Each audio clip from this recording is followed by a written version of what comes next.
একজন মা তার দুই ছেলেকে নিয়ে পাহাড়ের ঢালুতে কাজ করছিল। হঠাৎ পাহাড়ে ধস নামায় বাচ্চা দুটি মাটি চাপা পড়ে যায়। অনেক কষ্ট করে মহিলাটি বাচ্চা দুটিকে বের করতে পারলেও ততক্ষণে তাদের অবস্থা খুবই খারাপ হয়ে যায়। দুর্ভাগ্যবশত বাচ্চা দুটির ব্লাড গ্রুপ রেয়ার হওয়ায় হাসপাতালে মজুদ থাকা ব্লাড দিয়ে শুধু একটি বাচ্চারই চিকিৎসা হতে পারত। তাই ডক্টর মহিলাটিকে ডিসিশন নিতে বলে যে সে কাকে বাঁচাতে চায়।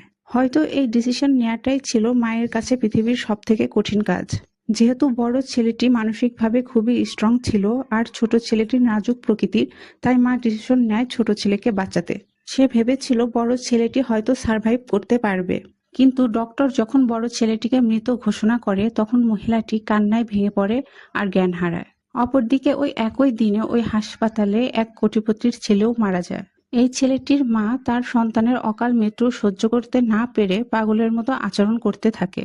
তখন ভুলবশত ওই মারা যাওয়া বড় ছেলেটির বডি দেখে নিজের সন্তান ভেবে ডাকতে থাকে। এমন সময় চমৎকার ঘটে, বাচ্চাটি মা বলে ডেকে ওঠে। কোটিপতি এই লোকটি বাচ্চাটিকে উন্নত চিকিৎসার জন্য ভালো হাসপাতালে পাঠায়। সুস্থ হলে সে তাকে দত্তক নেয়। এভাবে 20টি বছর কেটে যায়। ছোট ছেলেটি শহরের মেয়ে বিয়ে করে সেখানেই সেটেল হয়ে যায়। মা তার ছোট ছেলেটিকে দেখতে গ্রাম থেকে তার ছেলের পছন্দের সব খাবার নিয়ে আসে।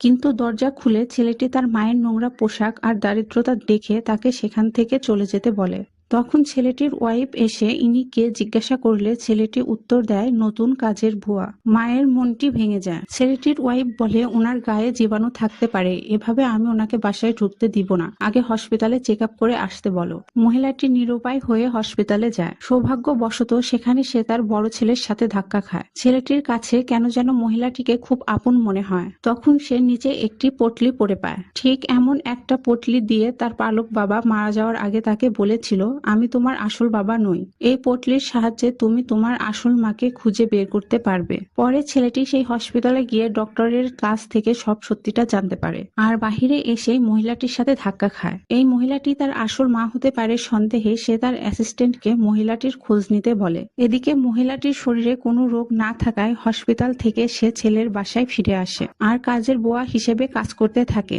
মহিলাটিকে তার ছেলের বউ আর শাশুড়ি মিলে খুব অত্যাচার করে বাসা থেকে বের করে দেয়। ছোট ছেলে নির্বোধের মতো চুপচাপ দাঁড়িয়ে থাকে।